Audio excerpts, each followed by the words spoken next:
ꯈꯨꯡꯒꯪ ꯑꯃꯗ ꯊꯣꯏꯕ ꯀꯧꯕ ꯅꯨꯄꯥ ꯑꯃ ꯂꯩꯔꯝꯃꯤ꯫ ꯃꯍꯥꯛ ꯑꯁꯤ ꯂꯩꯀꯥꯏ ꯑꯗꯨꯗ ꯑꯔꯦꯝ ꯑꯄꯥ ꯆꯥꯕ ꯍꯥꯏꯔꯒ ꯃꯤꯌꯥꯝꯅ ꯈꯪꯅꯩ꯫ ꯃꯤꯒꯤ ꯍꯣꯇꯦꯜꯗ ꯐꯪꯏ ꯃꯥꯅ ꯆꯥꯊꯣꯛꯄ ꯌꯥꯕ ꯆꯥꯊꯣꯛꯂꯒ ꯅꯣꯡꯃꯇ ꯄꯩꯁꯥ ꯄꯤꯔꯝꯗꯦ꯫ ꯃꯍꯥꯛꯅ ꯇꯣꯃꯥꯟ ꯀꯧꯕ ꯑꯍꯜ ꯑꯃꯒꯤ ꯍꯣꯇꯦꯜꯗ ꯆꯪꯂꯛꯂꯒ ꯑꯁꯨꯝꯅ ꯍꯣꯇꯦꯜ ꯑꯗꯨꯗ ꯃꯍꯥꯛꯅ ꯆꯥ ꯊꯛꯀꯦ ꯍꯥꯏꯗꯨꯅ ꯍꯥꯏꯔꯛꯂꯝꯃꯤ꯫ "ꯃꯥꯝꯃ ꯇꯣꯃꯥꯟ, ꯑꯩꯒꯤ ꯆꯥ ꯒꯤꯂꯥꯁ ꯑꯝꯇ ꯍꯩꯔꯣ, ꯆꯥ ꯑꯝꯇ ꯊꯛꯀꯦꯕ꯫ ꯃꯥꯝꯃꯒꯤ ꯆꯥꯁꯤ ꯑꯣꯟꯊꯣꯛꯅꯁꯨ ꯍꯥꯎꯈ꯭ꯔꯦ, ꯑꯇꯩ ꯍꯣꯇꯦꯜꯒꯁꯨ ꯃꯥꯟꯅꯗꯦꯅꯦ ꯃꯥꯝꯃ꯫ ꯃꯥꯝꯃꯒꯤ ꯆꯥꯁꯤꯅ ꯀꯔꯤ ꯀꯔꯤꯕꯨ ꯊꯥꯛꯄꯅꯣ ꯈꯪꯗꯦ, ꯑꯩꯗꯤ ꯅꯣꯡꯃꯇ ꯃꯥꯝꯃꯒꯤ ꯆꯥꯁꯤ ꯊꯛꯍꯧꯗ꯭ꯔꯕꯗꯤꯅꯦ ꯂꯩꯐꯝ ꯆꯥꯐꯝ ꯑꯃꯠꯇ ꯈꯪꯗꯕꯖꯥꯠꯅꯤ ꯃꯥꯝꯃ꯫ ꯏꯕꯨꯡꯉꯣ ꯊꯣꯏꯕ, ꯆꯥ ꯊꯛꯀꯦ ꯍꯥꯏꯔꯕꯗꯤ ꯄꯩꯁꯥꯗꯣ ꯍꯥꯟꯅ ꯄꯤꯔꯣ, ꯑꯗꯨꯒ ꯊꯛꯄ ꯌꯥꯒꯅꯤ꯫ ꯅꯪꯅ ꯑꯩꯈꯣꯏ ꯍꯣꯇꯦꯜ ꯑꯁꯤꯗ ꯆꯥ ꯊꯛꯄ ꯂꯥꯛꯏꯅꯦꯅ ꯅꯨꯡꯇꯤ ꯅꯨꯃꯤꯠ ꯈꯨꯗꯤꯡꯒꯤ ꯂꯥꯛꯏ, ꯑꯗꯨꯒ ꯄꯩꯁꯥꯗꯤ ꯁꯨꯡꯄꯤ ꯄꯤꯔꯝꯗꯦ꯫ ꯀꯣꯟꯅ ꯄꯤꯒꯦ ꯍꯦꯛꯇ ꯍꯥꯏꯕ꯫ ꯑꯗꯣ ꯃꯥꯝꯃꯗꯤ ꯌꯥꯔꯣꯏꯀꯣ, ꯉꯁꯤꯗꯤ ꯄꯩꯁꯥ ꯍꯥꯟꯅ ꯄꯤꯔꯒ ꯆꯥꯗꯣ ꯊꯛꯄ ꯌꯥꯒꯅꯤ, ꯃꯗꯨ ꯅꯠꯇ꯭ꯔꯕꯗꯤꯅꯦ ꯑꯩ ꯅꯉꯣꯟꯗ ꯆꯥ ꯄꯤꯊꯛꯄ ꯉꯝꯃꯣꯏ꯫ ꯅꯪ ꯁꯤ ꯏꯕꯨꯡꯉꯣ ꯈꯔꯁꯨ ꯏꯀꯥꯏꯕ ꯍꯧꯅ ꯀꯩꯗꯧꯔꯒꯦ? ꯑꯔꯦꯝ ꯑꯄꯥ ꯆꯥꯕꯁꯤ ꯅꯪ ꯀꯌꯥꯝ ꯀꯨꯏꯅ ꯆꯥꯈꯤꯒꯦ ꯍꯥꯏꯕꯅꯣ? ꯏꯕꯨꯡꯉꯣ, ꯌꯥꯔꯒꯗꯤ ꯄꯩꯁꯥꯗꯣ ꯍꯥꯟꯅ ꯄꯤꯔꯣ, ꯑꯗꯨꯒꯅꯦ ꯊꯛꯀꯦ ꯍꯥꯏꯕꯁꯨ ꯊꯛꯎ ꯆꯥꯗꯣ, ꯃꯗꯨ ꯅꯠꯇ꯭ꯔꯕꯗꯤ ꯃꯥꯝꯃꯗꯤ ꯅꯉꯣꯟꯗ ꯆꯥ ꯄꯤꯊꯛꯄ ꯉꯝꯃꯣꯏꯀꯣ꯫ ꯅꯪꯅꯅꯦ ꯑꯩꯉꯣꯟꯗꯒꯤ ꯆꯥ ꯊꯛꯈꯤꯕꯁꯦ ꯐꯩꯅꯥꯝꯗꯤ ꯌꯥꯝꯃꯕꯅꯤ, ꯅꯣꯡꯃꯇ ꯄꯩꯁꯥ ꯄꯤꯔꯝꯗꯦꯕ ꯅꯪ꯫ ꯉꯁꯤꯗꯤꯅꯦ ꯃꯥꯝꯃ ꯁꯨꯡꯄꯤ ꯄꯤꯊꯛꯑꯔꯣꯏꯗꯕꯅꯤ꯫ ꯃꯥꯝꯃꯒꯤ ꯄꯩꯁꯥꯗꯨꯕꯨ ꯀꯌꯥꯕꯨ ꯁꯨꯔꯒꯦꯅꯦ? ꯑꯩꯁꯨ ꯄꯨꯂꯞ ꯌꯥꯝꯃꯒ ꯄꯤꯒꯦ ꯍꯥꯏꯗꯨꯅ ꯈꯜꯂꯤꯕꯅꯤ, ꯉꯁꯤꯗꯤ ꯄꯩꯁా ꯄꯨꯗꯨꯅ ꯂꯥꯛꯂꯕꯅꯤ, ꯃꯥꯝꯃꯒꯤ ꯄꯩꯁꯥꯗꯣ ꯁꯤꯡꯅꯒꯦ ꯍꯥꯏꯗꯨꯅ꯫ ꯃꯥꯝꯃ, ꯆꯥꯗꯣ ꯍꯥꯟꯅ ꯍꯩꯔꯣꯁꯦ, ꯑꯗꯨꯒ ꯆꯥ ꯊꯛꯄ ꯂꯣꯏꯔꯒꯅꯦ ꯑꯩ ꯃꯥꯝꯃꯒꯤ ꯍꯥꯟꯅꯒꯤ ꯄꯩꯁꯥꯗꯨꯁꯨꯅꯦ ꯂꯣꯏꯅ ꯄꯤꯊꯣꯛꯑꯒꯦ ꯃꯥꯝꯃ꯫ ꯐꯔꯦ, ꯅꯪꯅ ꯑꯗꯨꯝꯅ ꯍꯥꯏꯔꯕꯅꯤꯅꯅꯦ ꯃꯥꯝꯃ ꯆꯥꯗꯣ ꯄꯤꯊꯛꯑꯒꯦ, ꯑꯗꯨꯒꯅꯦ ꯅꯪ ꯍꯣꯔꯦꯟ ꯂꯣꯏꯔꯀꯥꯟꯗꯅꯦ ꯄꯩꯁꯥ ꯄꯤꯔꯝꯗꯅ ꯆꯠꯈꯤꯕꯗꯤ ꯇꯧꯒꯅꯨꯀꯣ, ꯃꯗꯨ ꯅꯠꯇ꯭ꯔꯕꯗꯤ ꯅꯪ ꯀꯌꯥ ꯅꯥꯇꯩ ꯆꯥꯔꯣꯏ ꯏꯕꯨꯡꯉꯣ ꯅꯪ꯫ ꯍꯣꯏꯍꯦ ꯃꯥꯝꯃ, ꯃꯥꯝꯃꯁꯤ ꯌꯥꯝ ꯊꯥꯖꯗꯕꯗꯧꯅ ꯇꯧꯏ꯫ ꯃꯥꯝꯃ, ꯍꯌꯦꯡꯒꯤꯁꯨ ꯌꯥꯎꯅ ꯄꯤꯊꯣꯛꯑꯝꯃꯒꯦ ꯀꯩꯗꯧꯔꯒꯦ? ꯑꯩꯒꯤ ꯄꯩꯁꯥ ꯃꯌꯥꯝ ꯌꯥꯎꯔꯛꯑꯕꯅꯦ ꯃꯥꯝꯃ꯫ ꯏꯃꯥꯅꯅꯦ ꯆꯥ ꯊꯛꯎꯔꯣ ꯍꯥꯏꯗꯨꯅꯅꯦ ꯄꯩꯁꯥ ꯃꯌꯥꯝ ꯄꯤꯔꯛꯂꯕꯅꯤ꯫ ꯑꯩꯅ ꯃꯥꯝꯃꯒꯤ ꯄꯩꯁꯥ ꯃꯌꯥꯝ ꯑꯃ ꯁꯣꯠꯂꯦ ꯍꯥꯏꯕꯗꯨꯅ ꯏꯃꯥꯅ ꯁꯤꯡꯇꯣꯛꯎꯔꯣ ꯍꯥꯏꯗꯨꯅꯅꯦ ꯑꯩꯉꯣꯟꯗ ꯄꯩꯁꯥ ꯃꯌꯥꯝ ꯄꯤꯔꯛꯂꯕꯅꯤ ꯃꯥꯝꯃ꯫ ꯊꯥꯗꯤ ꯊꯥꯖꯈꯤꯗ꯭ꯔꯦꯗ ꯏꯕꯨꯡꯉꯣ꯫ ꯐꯔꯦ, ꯐꯝꯃꯨꯔꯣ ꯆꯠꯂꯣ, ꯃꯥꯝꯃ ꯆꯥ ꯁꯦꯝꯃꯛꯅꯕ ꯇꯧꯔꯒꯦ꯫ ꯃꯥꯝꯃꯒꯤ ꯆꯥꯁꯦ ꯑꯣꯟꯊꯣꯛꯅ ꯍꯥꯎꯈ꯭ꯔꯦꯃꯦ, ꯊꯛꯄꯒꯤ ꯄꯦꯟꯕ ꯅꯥꯏꯗꯦꯕ꯫ ꯃꯥꯝꯃꯒꯤ ꯆꯥꯁꯦ ꯂꯩꯀꯥꯏꯁꯤꯗꯅꯦ ꯋꯥ ꯋꯥ ꯂꯥꯎꯅꯔꯕꯅꯤꯀꯣ, ꯇꯣꯃꯥꯟꯒꯤ ꯆꯥ ꯍꯥꯏꯗꯨꯅ꯫ ꯌꯥꯔꯦ ꯀꯩꯗꯧꯔꯒꯦ ꯏꯕꯨꯡꯉꯣ ꯊꯣꯏꯕ, ꯅꯪꯒꯤ ꯈꯗꯥꯡ ꯊꯥꯗꯕꯗꯣ ꯈꯤꯛꯇꯣꯛꯑꯣ ꯀꯩꯗꯧꯔꯒꯦ? ꯅꯪꯒꯤꯁꯦ ꯄꯩꯁా ꯄꯤꯅꯤꯡꯗꯗꯅ ꯃꯥꯝꯃꯕꯨ ꯊꯥꯒꯠꯄ ꯃꯥꯟꯁꯤꯜꯂꯛꯂꯦ꯫ ꯅꯪꯅ ꯊꯥꯗꯔꯤꯕ ꯈꯗꯥꯡꯗꯣ ꯃꯥꯝꯃ ꯇꯥꯅꯤꯡꯗ꯭ꯔꯦꯕꯀꯣ, ꯑꯇꯣꯞꯄ ꯑꯃꯗꯅꯦ ꯊꯥꯗꯕꯤꯔꯨꯔꯣ꯫ ꯃꯥꯝꯃꯒꯤ ꯄꯩꯁꯥ ꯄꯤꯐꯝ ꯊꯣꯛꯄꯗꯣ ꯀꯣꯛ ꯄꯤꯊꯣꯛꯑꯝꯃꯣ, ꯑꯗꯨꯒꯅꯦ ꯑꯇꯣꯞꯄ ꯑꯃ ꯊꯤꯔꯒꯅꯦ ꯅꯪꯒꯤ ꯈꯗꯥꯡꯗꯣ ꯊꯥꯗꯔꯨꯔꯣꯀꯣ꯫ ꯏꯕꯨꯡꯉꯣ ꯅꯪꯁꯦ ꯉꯥꯡꯃꯟꯗꯅ ꯍꯦꯛ ꯅꯌꯥꯡꯒꯗꯣ ꯀꯪꯕꯖꯥꯠꯅꯤ ꯏꯕꯨꯡꯉꯣ ꯅꯪ꯫ ꯀꯩꯅꯣ ꯃꯥꯝꯃꯒ ꯊꯥꯒꯠꯄꯤꯔꯒ ꯍꯔꯥꯎꯒꯦꯗꯤ ꯍꯥꯏꯗꯦ, ꯑꯗꯨꯒ ꯃꯥꯝꯃꯅ ꯄꯪꯁꯥꯎꯗ ꯁꯥꯎꯔꯤꯗꯨꯕꯣ? ꯃꯥꯝꯃ, ꯑꯩꯅ ꯍꯥꯏꯔꯤꯁꯤꯡꯁꯦ ꯃꯥꯝꯃ ꯑꯁꯦꯡꯕꯅꯤ ꯃꯥꯝꯃ꯫ ꯑꯗꯣ ꯃꯥꯝꯃ, ꯉꯁꯤꯒꯤ ꯆꯥꯒꯤ ꯄꯩꯁꯥꯗꯣ ꯑꯩ ꯍꯌꯦꯡ ꯍꯪꯆꯤꯠ ꯁꯣꯏꯗꯅ ꯄꯤꯔꯒꯦ, ꯍꯥꯟꯅꯒꯤꯁꯨ ꯌꯥꯎꯅ꯫ ꯑꯩ ꯊꯕꯛ ꯁꯨꯕ ꯑꯃ ꯆꯠꯂꯤꯑꯕ ꯃꯥꯝꯃ, ꯑꯗꯨꯒꯤ ꯄꯩꯁꯥꯗꯣ ꯐꯪꯕꯒꯅꯦ ꯑꯩ ꯁꯣꯏꯗꯅ ꯄꯤꯒꯦ꯫ ꯉꯁꯥꯏ ꯑꯩꯅ ꯉꯁꯤ ꯄꯤꯒꯦꯅ ꯍꯥꯏꯕꯗꯨꯗꯤ ꯃꯥꯝꯃꯅ ꯆꯥ ꯄꯤꯊꯛꯑꯔꯣꯏ ꯍꯥꯏꯗꯨꯅ ꯍꯦꯛꯇ ꯍꯥꯏꯖꯤꯜꯂꯕꯅꯤ ꯃꯥꯝꯃ꯫ ꯃꯥꯝꯃ, ꯍꯌꯦꯡ ꯊꯛꯄ ꯂꯥꯛꯄꯗꯔ ꯀꯩꯅꯣ, ꯍꯪꯆꯤꯠꯂ ꯀꯩꯅꯣ ꯁꯣꯏꯗꯅ ꯄꯤꯔꯒꯦ ꯃꯥꯝꯃ꯫ ꯑꯗꯨꯗꯤ ꯑꯩ ꯑꯃꯨꯛ ꯆꯠꯂꯨꯈꯤꯒꯦꯀꯣ ꯃꯥꯝꯃ꯫ ꯀꯔꯤꯅꯣ ꯏꯕꯨꯡꯉꯣ ꯊꯣꯏꯕ, ꯅꯪꯅ ꯍꯌꯦꯡꯁꯤ ꯄꯤꯔꯒꯦ ꯍꯥꯏꯔꯒ ꯐꯨꯛ ꯀꯧꯒꯠꯂꯒ ꯆꯠꯀꯦꯒ ꯇꯧꯔꯤꯅꯦ? ꯅꯪ ꯉꯁꯤ ꯆꯠꯄ ꯌꯥꯔꯣꯏ ꯄꯩꯁꯥ ꯄꯤꯔꯝꯗ꯭ꯔꯕꯗꯤ꯫ ꯅꯪꯅꯦ ꯑꯩꯅꯅꯦ ꯃꯌꯥꯝ ꯇꯥꯟꯅꯕ ꯂꯥꯛꯑꯗꯤ ꯅꯪ ꯉꯁꯤ ꯀꯌꯥ ꯅꯥꯇꯩ ꯆꯥꯔꯣꯏ꯫ ꯅꯪ ꯄꯩꯁꯥꯗꯣ ꯌꯥꯝ ꯊꯨꯅ ꯄꯤꯔꯝꯃꯒ ꯕꯕ ꯆꯠꯈꯣ, ꯃꯗꯨ ꯅꯠꯇ꯭ꯔꯕꯗꯤꯅꯦ ꯅꯪ ꯑꯐꯕ ꯑꯣꯏꯔꯣꯏꯀꯣ ꯅꯪ꯫ ꯀꯩꯅꯣ ꯃꯥꯝꯃ, ꯑꯉꯥꯡ ꯃꯆꯥꯒꯤ ꯇꯥꯏꯞꯇ ꯄꯦꯄꯥ ꯉꯥꯡꯅꯔꯤꯁꯤꯕꯣ?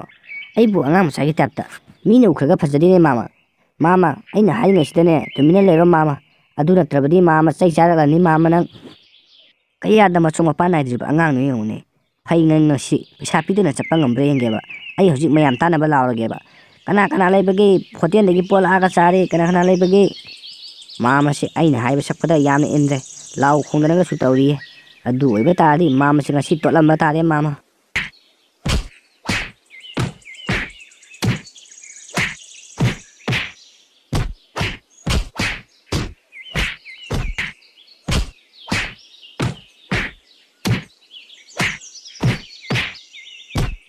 ꯑꯁꯨꯝꯅ ꯊꯣꯏꯕꯅ ꯑꯍꯜ ꯑꯗꯨꯗ ꯌꯥꯝ ꯊꯤꯅ ꯐꯨꯕꯤꯔꯝꯃꯤ, ꯑꯗꯨꯒ ꯃꯍꯥꯛꯁꯨ ꯑꯃꯨꯛ ꯍꯟꯈꯤꯔꯝꯃꯤ꯫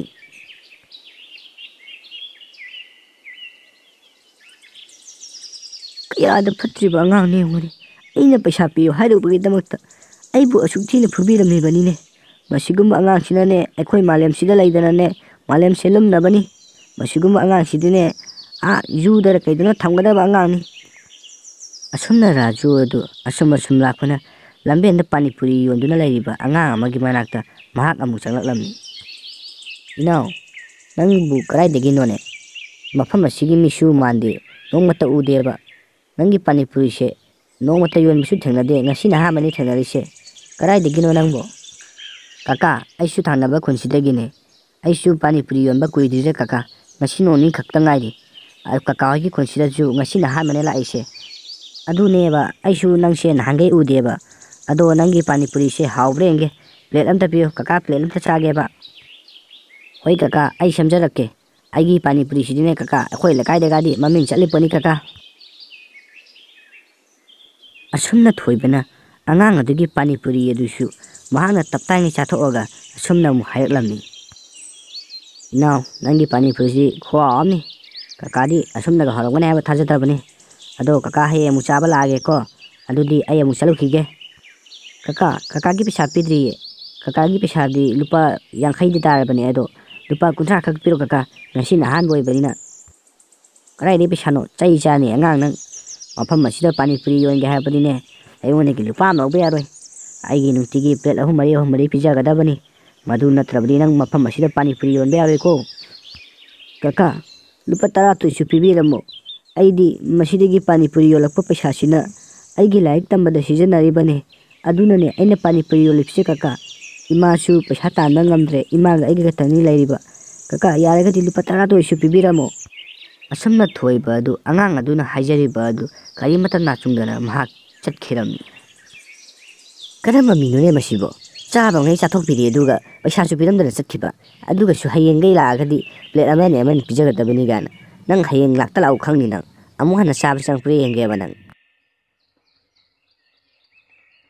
Ai hotel ase ngannek to lonjalage ngasidi thoiba lakpagi timing tareba mahangna hotel asidagi cha su chathokpiba aduga ai busu mu phubirami bani mongwane pijagodi sarukudine ai hotel se yondraba su tokthoke.